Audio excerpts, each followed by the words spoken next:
que ya se sospechaban el hecho de la existencia de algún otro continente o de al menos tierras o algún algo más allá de las fronteras conocidas. Incluso había muchas como teorías de conspiración, perdón, que hablaban de que alrededor del mundo, del viejo mundo, vaya de Europa, existía un muro de hielo que te impedía pasar más allá, o que habían criaturas marinas que tan pronto llegabas a sus aguas y hundían tus barcos. Entonces, por eso se decía o creían que no podían cruzar más allá de ciertos territorios.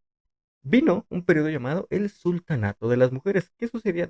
Que básicamente las madres de estos herederos, de estos príncipes, eran aquellas que tomaban el poder del gobierno mientras el legítimo sultán estaba en campaña. No política, pero se le dice campaña a las travesías de guerra, en las batallas fuera del territorio que él gobernaba. Eso se le llama campaña. Entonces, mientras el sultán estaba de campaña, la sultana o como decirlo, la primera dama, la mujer, la esposa, la concubina, era aquella que tomaba el poder en caso de que los niños, los herederos, los primogénitos, no pudieran hacerlo por una edad muy corta. Hola, ¿qué tal? Te doy la bienvenida a Chismes Históricos. Rayo, ya iba a decir, hablemos de lo que hace la costumbre. Hoy, en el episodio de hoy, vamos a hablar de algo que me estuvieron pidiendo hace pues bastante tiempo. Sin embargo, le había estado como que dando vueltas porque es un tema complicadísimo, es un tema muy extenso. Y ya saben que la idea de este podcast, de este proyecto, es hablar un poco de historia, de conocer los chismes históricos, los villanos y héroes de la misma. Sin embargo, que esta no sea aburrida y por lo mismo ustedes saben que he evitado en la medida de lo posible hablar de excesos de nombres, de tratados y de fechas. Sin embargo, el tema que me habían pedido y que ya habrás visto en la miniatura y en el título de este video es ¿qué sucedía en Europa principalmente durante la conquista de México? Entre comillas, que ya sabemos, y me he cansado de repetirlo, que México nunca ha sido y nunca fue conquistado. Quienes fueron conquistados fue el pueblo mexica, así como toda la región de Mesoamérica, entre otros pequeños pueblos, naturalmente. Pero no le podemos poner ese título tan largo. Entonces, pues bueno, ¿qué sucedía en Europa durante la conquista y la colonia en la Nueva España? Bueno, como les digo, es un tema bastante extenso y me aprecié, me tomé la libertad de hacer como una pequeña guía, que de hecho aquí la tengo en el teléfono. Solamente no lo voy a acercar demasiado porque pues no se va a ver, pero les juro que traté de hacerlo lo más, ¿cómo decirlo? Sencilla posible, lo más accesible, lo más light, si es que el término se me permite. Y pues tengo aquí algunos puntos, vamos a hablar del rey Carlos I, que es algo súper sencillo. Hay temas, hay tópicos que son muy mínimos que lo podemos abarcar en una frase o menos, y hay otros que pues incluso dan para un capítulo completo, capítulos completos. Vamos a hablar también de la conquista de Constantinopla, vamos a abordarla muy sencillo, muy por encimita, el sultanato de las mujeres, que es un tema muy interesante y es una de las cosas que comúnmente no vemos en los libros de historia, o al menos son, ¿cómo decirlo?, acontecimientos que aunque sucedieron muy lejos de nosotros, no los oímos con frecuencia. Y sobre todo me parece importante abordarlo porque precisamente habla de, no te voy a spoiler, pero habla de un papel muy importante que tuvieron las mujeres en una región y en una temporalidad específica. También vamos a hablar de la conquista del Perú, de cuántos años tomó esto, la llegada de los españoles a los pueblos mesoamericanos y centroamericanos, el Tratado de Zaragoza. De nuevo, no te me espantes, vamos a hablarlo muy por encima. Las guerras con Francia, el protestantismo, Felipe II, Nicolás Copérnico y el heliocentrismo, el Renacimiento y el calendario gregoriano. Y tú me podrías decir, oye, Corso, pero ¿qué tiene que ver todo esto? O sea, ¿cuál es la relación de todo esto con pues el tema de la colonia y la conquista? Es que resulta que en ese entonces el mundo, lo que conocemos como el viejo mundo, o sea, el continente europeo y Asia y buena parte de África, era lo único que se conocía para ese entonces. La existencia de América era un desconocimiento general para absolutamente todos, aunque ya había para esas épocas y incluso mucho antes pensadores y personas que no vamos a abordar en este episodio como tal, que ya se sospechaban el hecho de la existencia de algún otro continente o de al menos tierras o algún algo más allá de las fronteras conocidas. Incluso había muchas como teorías de conspiración, perdón, que hablaban de que alrededor del mundo, del viejo mundo, vaya de Europa, existía un muro de hielo que te impedía pasar más allá, o que habían criaturas marinas que tan pronto llegabas a sus aguas y hundían tus barcos. Entonces, por eso se decía o creían que no podían cruzar más allá de ciertos territorios. Sin embargo, llega Cristóbal Colón, eh, queriendo llegar a las Indias. Pero ese güey, ¿por qué quería llegar a las Indias? Resulta que él estaba en búsqueda de nuevas rutas de comercio, así como precisamente descubrir eh, lo que sea que pudiera encontrar en el camino. Y es que resulta que, como siempre, hay conflictos y hay intereses económicos, políticos y económicos. Entonces, las Indias eran o la India, como lo conocemos ahora, un territorio muy rico en cuanto a especies y productos en general. Entonces se buscaba, vaya, una manera alternativa para llegar a ese destino sin tener que cruzar, pues, por los piratas, los vándalos y también para no pagar tantos impuestos de aduana, por así decirlo, ¿no? Para que sea más sencillo de entender. Entonces se fueron por mar. En los 4 viajes, si no me equivoco, fueron 4 o 6 viajes de expedición que hizo Cristóbal Colón, llega a América. Ese güey pensaba que estaba llegando a las Indias, pero naturalmente estaba llegando a un territorio completamente desconocido. Y de hecho hay como un chisme histórico, un dato curioso. Se dice, y hay uno que otro registro no muy veraz, no muy, ¿cómo decirlo? Creíble, de que los vikingos, de que el pueblo vikingo fue el primer pueblo en llegar a América. Es de cultura popular y es bien sabido que el pueblo vikingo eran extremadamente buenos navegantes, eran muy, muy buenos navegantes. No por nada lograron llegar desde Escandinavia, desde lo que hoy conocemos como Islandia, aunque Islandia la descubrieron mucho tiempo después de las incursiones y conquistas a Inglaterra, pero bueno, llegaron desde Escandinavia hasta Europa, cruzando todo el Mediterráneo e incluso hasta África, o sea, eran extremadamente buenos navegantes considerando la tecnología que se tenía en ese entonces. Entonces no resulta descabellado creer que fueron estos cracks los primeros en descubrir o al menos en llegar al territorio americano. Pero bueno, pues resulta que se aventura un joven, Hernán Cortés, a venir al Nuevo Mundo. Y depende de las lecturas que tú consultes, te vas a encontrar con que fue o un villano o un héroe, pero la realidad es que solo fue un ser humano, con matices. No hay ni blancos ni negros, solo hay tonalidades de grises. Entonces vamos a saltarnos toda la etapa de las expediciones y el recorrido, así como, pues, como tal la guerra de conquista, y vamos a establecernos ya directamente en el año 1521. 1521 se consuma la conquista de mal llamada México, pero bueno, de los aztecas, de Tenochtitlán. ¿Va? Entonces, ¿qué sucedía en el mundo? Vamos a ubicarnos en el siglo XVI. Siglo XVI, esa es la temporalidad, esos son, ay güey, esos son los 100 años que vamos a abarcar en este episodio.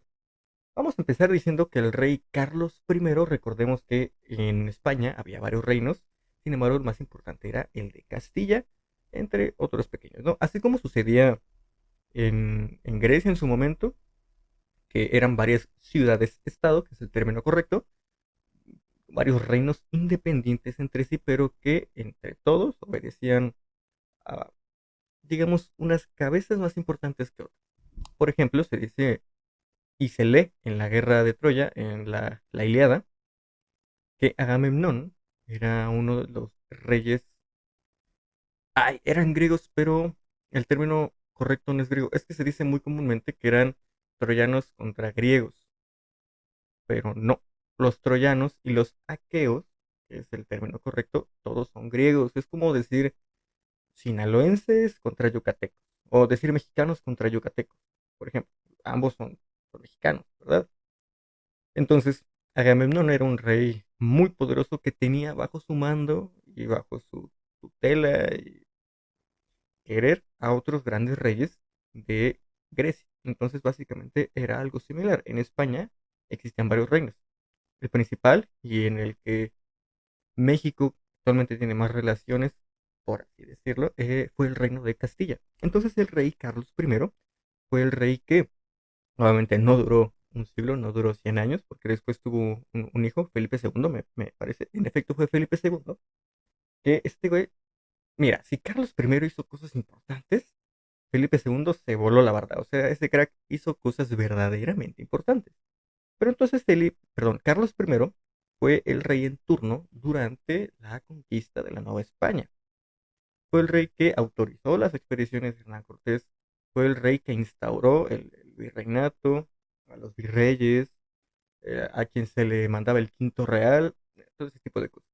Que recordemos que el quinto real era la quinta parte de la suma total de las ganancias de explotaciones minerales o de recursos, así como de comercio.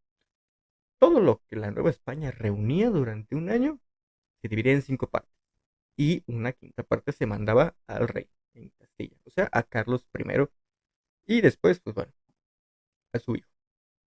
Ese es el quinto real. Carlos I fue el rey en ese momento. Entonces ya tenemos quién fue la cabeza principal del reino de Castilla durante la colonia y la conquista de la Nueva España.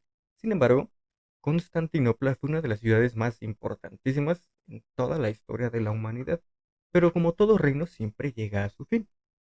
Constantinopla estuvo en pie durante muchos siglos, muchísimos años, pero como en todo, siempre llega a su fin. ¿Y por qué te lo menciono? Porque es un dato de color, dirán por ahí, es un dato muy importante, aunque no vamos a meternos en eso. Pero quiero que sepas que la caída de una de las ciudades más importantes y de una de las culturas e imperios más importantes de la historia se dio precisamente cuando nosotros estábamos siendo conquistados. ¿Qué otros reinos había? Bueno, resulta que en ese tiempo el mundo se dividía en un poco de Oriente y Occidente, y Medio Oriente, más o menos. España, Portugal y otros reinos, entre ellos el reino más importante de Medio Oriente, que es el reino mogol, no mongol, mogol, mogol, así ver, de nuevo, no mongol. El imperio mongol también fue muy importante, fue el imperio con mayor extensión territorial en su poder, incluso más que el imperio romano. Está súper loco y más de nuevo por la forma que tenían de conquistar estos reinos, pero bueno, no nos metemos en esto. Fue el imperio mogol en Medio Oriente, aunque naturalmente mogol, el imperio mogol tiene un poco que ver con el imperio mongol, pero bueno, ese es otro tema, tema de otro episodio. Y también había otros imperios muy muy grandes en África, al menos el norte de África. Sin embargo, vamos a centrarnos en dos nada más, en Portugal y en España, en Castilla y en Portugal. Entonces cae Constantinopla durante pues, la colonia y la conquista de la Nueva España. ¿Y qué sucede? Bueno, sucede que durante todo este siglo, Castilla y Portugal, España y Portugal, extienden de sobremanera todos sus territorios a lo largo del mundo conocido. España fue la ganona en el Nuevo Mundo. ¿Por qué? Ellos tenían, digamos que a su poder desde mucho más al norte de California, casi desde Canadá hasta la Patagonia, hasta lo último de Chile. Prácticamente desde el norte de América hasta el polo sur de América. Todo eso lo controlaban los españoles. Y tú dirás, ¿por qué? Si es que el imperio o el reino portugués también tiene mucho poder. Es que resulta que la visión de España era la expansión territorial y la visión o los intereses de Portugal era la explotación de recursos naturales. Mientras unos dijeron, yo me voy a ir para allá, a ver qué encuentro y qué exploto por allá.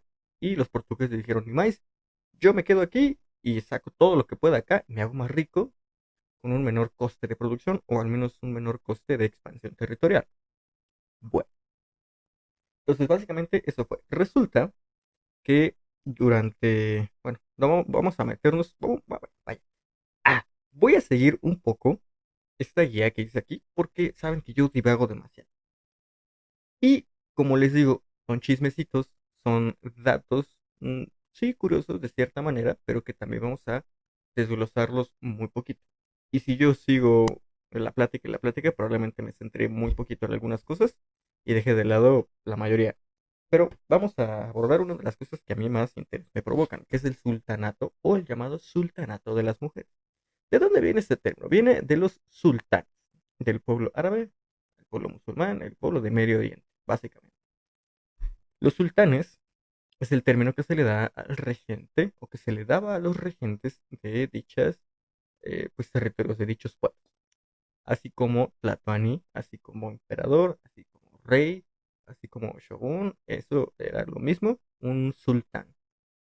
Y era el término masculino, porque históricamente los hombres son aquellos que llevaban el poder militar y político en casi todos los reinos, patriarcado. Bueno, pero resulta que era obligación de los sultanes, así como de cualquier rey de la época, atender las cuestiones políticas y bélicas de su pueblo. Es decir, que cuando había guerras, los reyes se tenían que ir y tenían que partir junto a sus tropas, a sus soldados. Sin embargo, ¿qué sucedía entonces? Bueno, sucedía que alguien se tenía que quedar en las ciudades a gobernar, porque pues un pueblo sin gobierno es lo mismo a una manada de animales salvajes. E incluso muchos pueblos actualmente, aún teniendo un gobierno, son lo mismo que una parvada de animales salvajes. Bueno, ¿qué sucedía? Sucedía que muchas veces los herederos legítimos, los primogénitos, o sea, los primeros hijos varones de estos sultanes, eran muy niños como para gobernar. De seguro tendrás por ahí en la cabeza algunas, ¿cómo decirlo? Algunas lecturas que leíste por ahí en la escuela, primaria, secundaria, de reyes que tomaron el poder o que fueron coronados reyes siendo muy, muy niños, donde se decidía que el poder lo tuvieran el hombre más cercano de sangre a él. Algún tío, hermanos no. ¿Por qué los hermanos no se podía? Porque si estamos hablando de un primogénito, quiere decir el primero, y si es un niño de 5 años, 7 años, 10 años, obviamente sus hermanos van a ser menores. Entonces ahí ya se rompe una de las reglas principales, es que tiene que ser el primogénito. Entonces, a veces era el tío, el cuñado, un familiar lejano, pero jamás iban a ser la mamá, al menos no en Europa, no en las costumbres europeas. Sin embargo, en las costumbres musulmanas del Medio Oriente, esto sí podía suceder. Vino un periodo llamado el Sultanato de las Mujeres. ¿Qué sucedía? Que básicamente las madres de estos herederos, de estos príncipes, eran aquellas que tomaban el poder del gobierno mientras el legítimo sultán estaba en campaña. No política, pero se le dice campaña a las travesías de guerra, en las batallas fuera del territorio que él gobernaba. Eso se le llama campaña. Entonces, mientras el sultán estaba de campaña, pues, la sultana o como decirlo, la primera dama, la mujer, la esposa, la concubina, era aquella que tomaba el poder en caso de que los niños, los herederos, los primogénitos, no pudieran hacerlo por una edad muy corta. Y después podemos hablar de los grandes avances que, en cuanto a sociedad política, hubieron en el periodo del sultanato de las mujeres, porque realmente hubo muchísimos y es algo de lo que casi no se habla. Sin embargo, ese no es el tema de este video particularmente. Después, ¿qué sucede? Bueno, vamos a proceder con la conquista del Perú, que de hecho el nombre real, el nombre completo es el Perú, aunque comúnmente nada más se le conoce como Perú. Sucede que la conquista de México, de Tenochtitlan, fue consumada en el 1521. ¿Va? En el 1521 podemos decir, Matanga dijo la changa, adiós a toda la hegemonía azteca. Pero ¿qué sucede? El imperio inca fue uno de los imperios más poderosos en toda la extensión de la palabra que alguna vez haya visto el territorio americano y mucho más poderoso que muchos imperios y reinos de Europa y de Asia. Eso te lo puedo garantizar. Entonces, el imperio inca fue uno muy grande. Yo me atrevería a aseverar que incluso mucho más grande y poderoso que el imperio azteca, mucho más grande e importante que el imperio maya. Lo que pasa es que nosotros como mexicanos tenemos nuestra cultura y estudiamos y apelamos a la cultura nacional. Pero el Imperio Inca de verdad que tuvo una extensión territorial enorme, muy muy grande y fueron muy poderosos. Y precisamente fue por eso que el reino de España, el reino de Castilla, tardó muchísimo más en conquistar al Imperio Inca que al Imperio Mexica. Pero aquí ahí tenemos una Pero aquí tenemos una constante, una variable que se repite en casi todas las conquistas americanas. ¿Y qué sucedía? Bueno, en Mesoamérica, en Tenochtitlán, los aztecas o los mexicas eran un pueblo querido, pero también era un pueblo muy odiado y temido por muchos otros pequeños pueblos aledaños, que no dudaron en aliarse con los que ellos creían dioses o con los extranjeros, los hombres de que vinieron del mar, que montan animales jamás vistos, no dudaron en aliarse con ellos para derrocar al imperio azteca, creyendo así que entonces ya iban a estar libres o que ya no iban a estar bajo el yugo de los mismos. Grave error. Eso sucedió acá en México, en lo que hoy es México. Sin embargo, en el territorio del Perú, en el territorio inca, sucedió algo muy similar. Y es que resulta que estos güeyes estaban pasando por una guerra civil, lo que conocemos como una guerra civil. Entonces, llegan los españoles eh, y se encuentran con un conflicto civil. Entonces, inteligentemente deciden esperar un poco a que el conflicto civil terminara y entonces ya después atacar al bando ganador para que fuera así muchísimo más sencillo la conquista de este territorio. Fue a manos de Francisco Pizarro y Diego de Almagro la consumación de la conquista del imperio inca en el Perú. ¿Cuánto? Alrededor de 50 años tomó conquistar este territorio y a este imperio. Al pueblo mexica ser conquistados no les tomó mucho tiempo, del 19 al 21. 50 años les tomó a los españoles conquistar el imperio inca. Hay nada más para que te des un ligero quemón de más o menos cuál era el poder, la importancia de este imperio. 50 años es muchísimo, muchísimo tiempo, de verdad, mucho, mucho tiempo. Ahora bien, vamos a pasar de nuevo a Europa. Vamos a ir saltando entre lo que sucedía en América y lo que sucedía en Europa, aunque ya vamos a centrarnos mucho más en lo que sucedía en Europa. Vamos a hablar ahora de el Tratado de Zaragoza. Yo sé que te he dicho que no vamos a hablar demasiado de tratados, de convenios, de contratos, ni de fechas, ni nombres. Sin embargo, es importante que sepamos acerca del Tratado de Zaragoza. ¿Por qué Zaragoza? No me lo preguntes. Nada, no es cierto. Sí me lo puedes preguntar, pero no es necesario que lo sepas por ahora. El Tratado de Zaragoza es un tratado entre Portugal y entre España que dividía los territorios de Asia. Sí, porque ya había otro tratado que dividía los territorios en Europa y en América y en África. Pero el Tratado de Zaragoza dividía los territorios en Europa.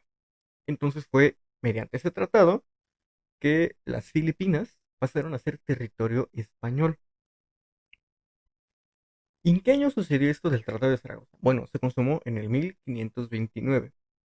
No es importante que te sepas esa fecha, pero igual es necesario que yo te la diga. En el 1529 se consuma el Tratado de Zaragoza. ¿Y esto qué fue? Bueno, el Tratado de Zaragoza fue un tratado que yo sé que te he dicho que no íbamos a hablar mucho de tratados, convenios, contratos, ni nombres, así como fechas, pero sin embargo sí es importante que yo te lo diga.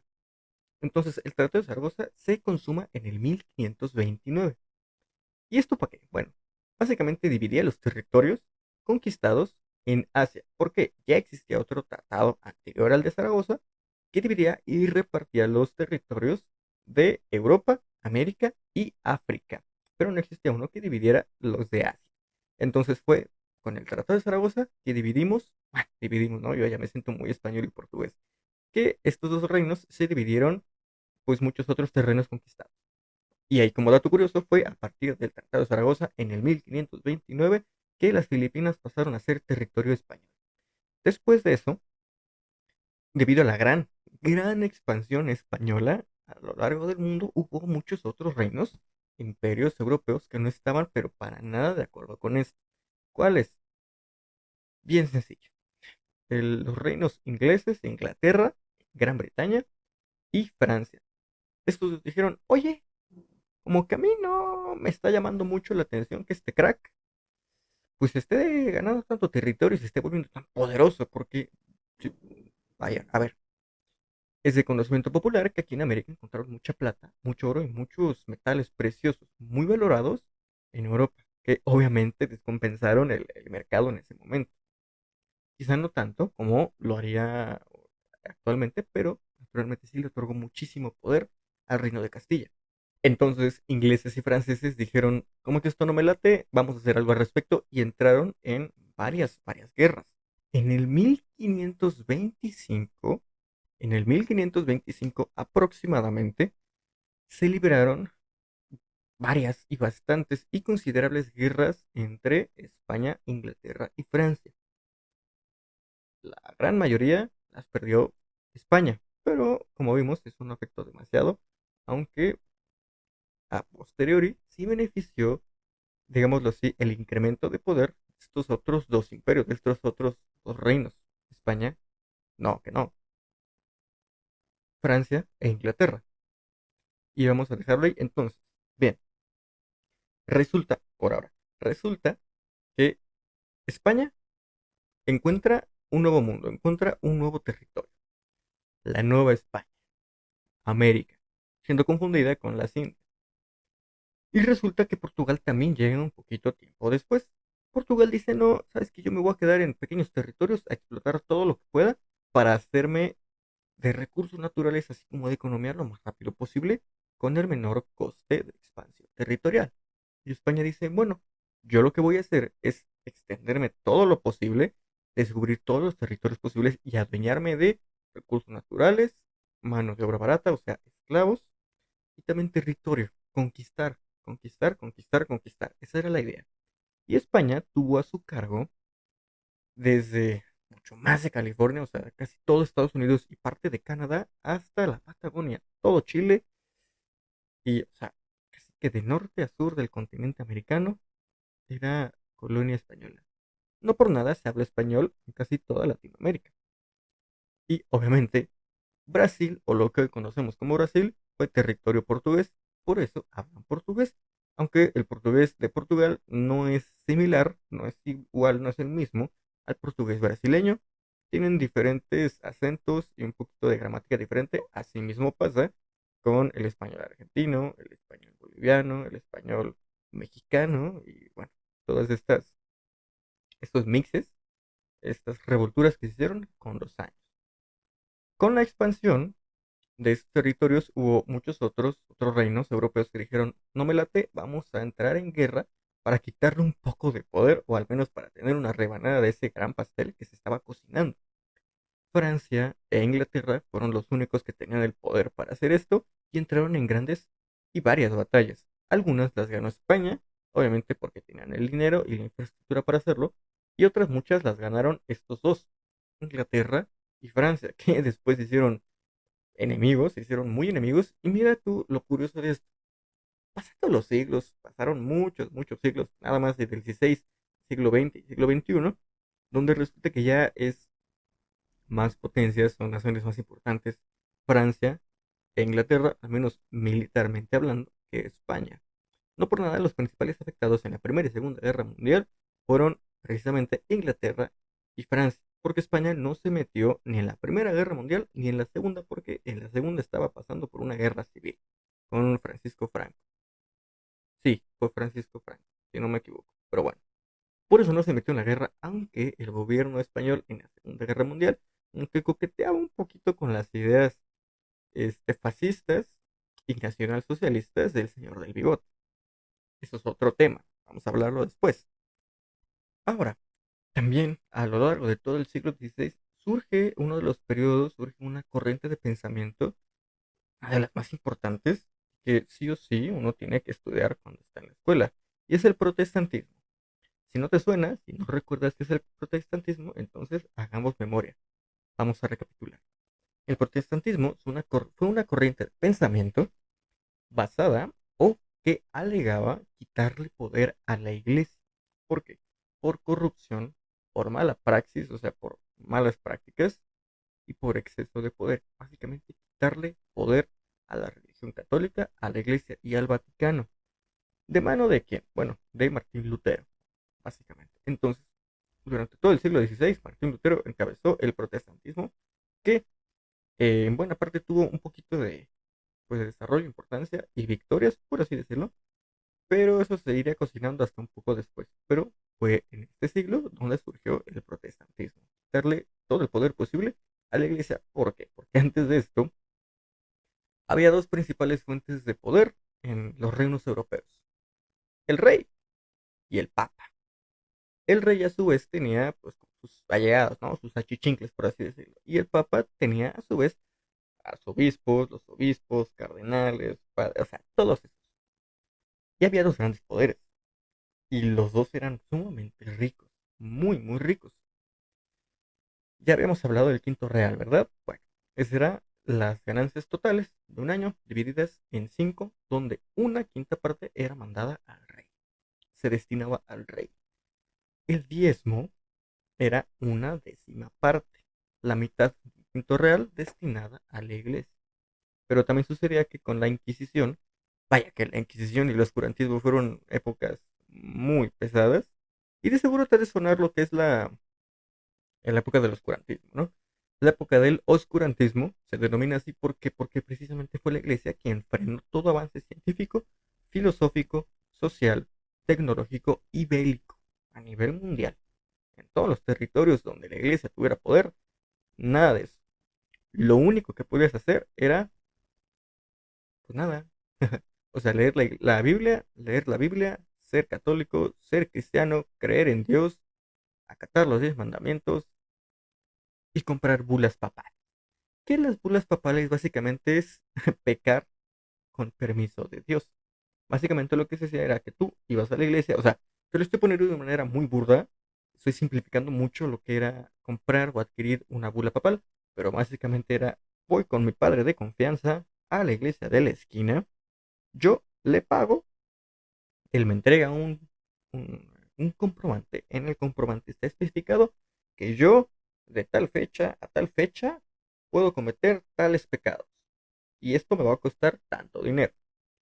Básicamente tú comprabas el perdón y decías, híjole, o sea, siento que voy a pecar, he sido muy lujurioso, he robado, he asesinado o voy a hacer algo que sea un pecado, voy a la iglesia, compro una bula papal y básicamente me exonero de todo pecado. Eso era una bula papal que a mí se me hace una reverenda falacia. O sea, ¿cómo es eso posible? Entonces ya, bueno, no nos metamos en eso. Recapitulando, la época del oscurantismo fue básicamente eso. No se permitía ningún avance científico, político, social, tecnológico, ni de pensamiento, o sea, filosófico cero. Y por eso es que a veces se dice que estamos atrasados más o menos como 300 años, porque hubo como 300 años donde aparentemente no hubo ningún avance científico, aunque ahí te va una teoría y ahí te va otro chisme histórico. Resulta que como la mayoría de los pueblos, déjame pongo cómodo, como la mayoría de los pueblos y la mayoría de las personas pues en estos reinos era analfabeta, que era analfabeta, bueno, que no sabes ni leer ni escribir. Lo que menos se preocupaban era saber en qué año estaban, en qué mes estaban y ese tipo de pequeñeces, ¿no? Los únicos que tenían acceso a la educación eran precisamente las personas allegadas a la iglesia de altos rangos y los gobernantes, los reyes. Pero existe la teoría de que un rey dijo, voy a hacer que mi cumpleaños coincida con una fecha importante. ¿Cómo le vamos a hacer para conseguir que mi cumpleaños caiga en una fecha muy importante? Bien sencillo, vamos a cambiar la fecha real y vamos a aumentarle 300 años para que así coincida. Entonces, de un día, vamos en el año 100. Vamos en el año cero, para que sea más sencillo este ejemplo. Vamos en el año cero, llega un rey y dice, ¿sabes qué, brother? Vamos a vivir en otra época para que mi reino sea más macizo, para que mi fecha de cumpleaños coincida con no sé qué rayos. Y vamos a aumentarle a la fecha y a la historia real 300 años. Entonces, de la nada tenemos registros del año cero y de la nada tenemos registros del año 300, donde ahora sí viene todo el siglo de las luces, viene el renacimiento, viene todo el desarrollo sociotecnológico, político y económico que ya podemos conocer. Y ahí es cuando la gente dice, y los historiadores dicen, pero tenemos 300 años de absolutamente nada. Ah, bueno, fue la época del oscurantismo. ¿Por qué? Bien sencillo. En la historia, las épocas se nombran muy fácil. Oscurantismo, se acaba la oscuridad y que viene el siglo de las luces, la ilustración. ¡Oh, Jesús! Y después de la Ilustración, que viene el Renacimiento, aunque creo que fue al revés. Bueno, entonces es que oscurantismo, Renacimiento e Ilustración fueron tres periodos muy importantes en la historia del mundo, principalmente de Europa, sí, pero fue muy importante. Perfecto, entonces, qué bien. Después de esto, ya hablamos del protestantismo, de las guerras, del Tratado de Zaragoza, la llegada de españoles, los 50 años que le tomó al Imperio Español, al Reino Español, tomar o dominar el Imperio Inca. Ya hablamos de la conquista del Perú, un poquito del sultanato de las mujeres, la conquista de Constantinopla y que el rey Carlos I fue aquel que llevó a cabo la gran mayoría de estas cosas. El hijo de Carlos I fue Felipe II, que, por si no lo sabías, otro chisme histórico es que los papas, así como los reyes, cuando nacían adoptaban un nombre. Bueno, en el caso de los reyes, les ponían un nombre, ¿no? No era como que nacieran con, por ejemplo, un servidor que se llama Corso. Muchas veces, si estaban destinados a ser reyes, con el nombre que nacían, era el nombre que utilizaban como rey, pero muchas otras se ponían otro, básicamente como un nombre artístico, aunque esto no era tan usual. En el caso de los papas, sí era muy común que no utilizaran su nombre real, sino que adoptaran un nombre canónico, un nombre de alguien que ya hubiera portado el manto o de alguna figura importante en la religión católica o cristiana. Por eso tenemos un Juan Pablo I, Juan Pablo II. Bueno, el Papa Francisco es el primero, por eso es Francisco I. Tenemos un Papa Pío, tenemos muchos otros nombres de papas, de sumos pontífices. Muchos otros son repetidos. Por eso tenemos un nombre de Carlos V, Carlos IV, Carlos I, Felipe I, Felipe II y ese tipo de nombres, ¿no? El hijo de Carlos I, Felipe II, fue aquel que te digo que unificó los reinos de Portugal y de España para hacerlos uno solo. Dice, mira crack, ese güey decía, si tú y yo, Portugal y Francia nos llevamos, no, Portugal y España, una disculpa, nos llevamos tan bien, ¿por qué no nos unimos? ¿Por qué no formamos un solo imperio? Y así unimos fuerzas y somos todavía más poderosos, e importantes a nivel geográfico. Entonces fue Felipe II el crack que logró unificar el reino de Portugal y el reino de España y básicamente dio como que inicio a otro gran periodo de la historia, pero fue un solo rey el que logró unificar a casi todo el mundo, algo que ningún César logró, que ni Gengis Khan pudo lograr, ni siquiera Alejandro Magno pudo hacer, nadie pudo hacer algo como lo que hizo Felipe II.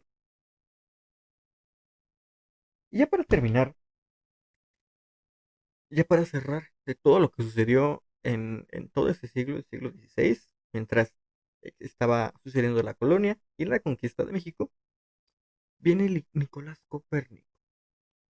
Tú sabes quién es Nicolás Copérnico, es uno de los ilustres más grandes de la historia de la humanidad, porque antes de Nicolás Copérnico y su teoría heliocentrista, existía la teoría geocentrista. Y a partir de ahí vienen muchos términos como geopolítico, geoeconómico, bueno, ¿cómo decirlo? El prefijo geo significa tierra. Entonces la teoría geocentrista, a grandes rasgos, decía que la Tierra es el centro del universo y que todos los demás astros giran alrededor de ella. ¿Y por qué se creía eso?